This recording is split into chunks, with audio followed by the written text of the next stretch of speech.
A few moments later. What's up mga kalingap? Welcome back sa ating channel.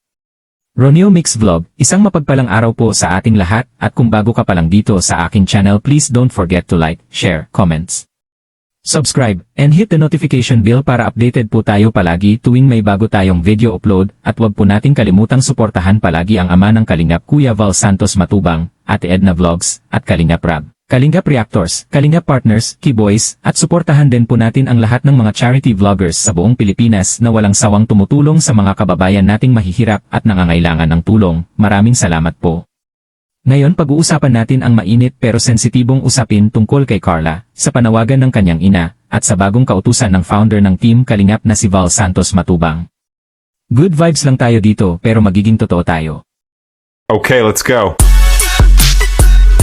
So yung mga matigas ang ulo, ay wala na akong pakialam dyan.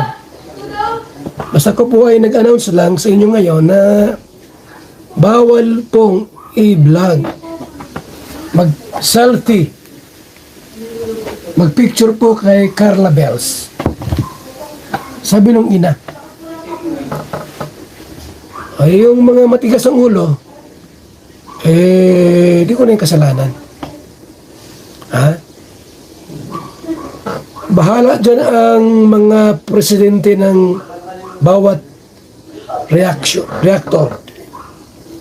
Karaba ang sumaway.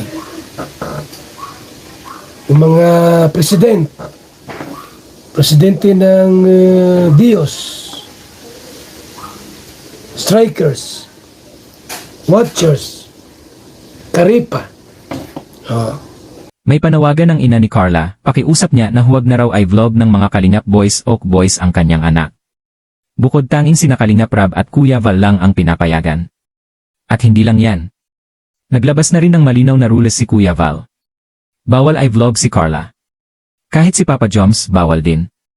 At binigyan ng karapatan ang mga Kalingap Reactors na sitahin ang sinumang lalabag. Ngayon ang tanong, makatarungan ba ito?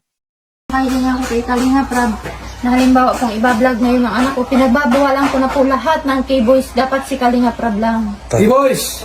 Pinagbabawalan ko na po sila lahat lang ng Ha?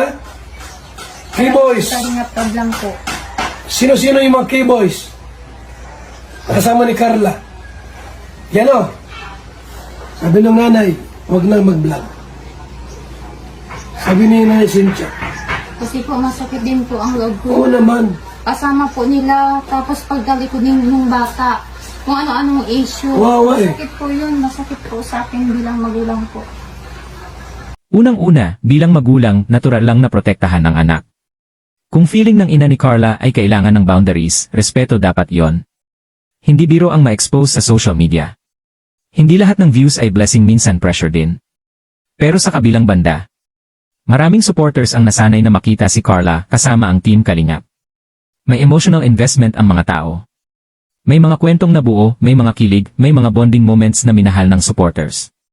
Dito papasok ang tanong. Protection ba ito?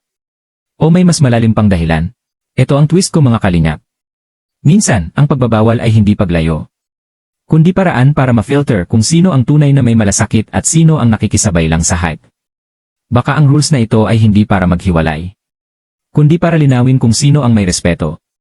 At kung talagang solid ang samahan, hindi yan masisira ng simpleng bawal ay vlog. Kasi ang totoong suporta, hindi nakabase sa kamera, kundi sa intensyon. Bilang founder, may responsibilidad si Kuya Val na panatilihin ang disiplina sa grupo. At ang pagbibigay ng authority sa reactors na manita. That's accountability. Hindi para mag-away, kundi para malinaw ang boundaries.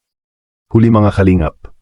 Ang respeto sa magulang ay respeto sa bata. Ang respeto sa rules ay respeto sa grupo. Pwede tayong magbigay ng opinyon, pero huwag tayong maging dahilan ng gulo. Good lang.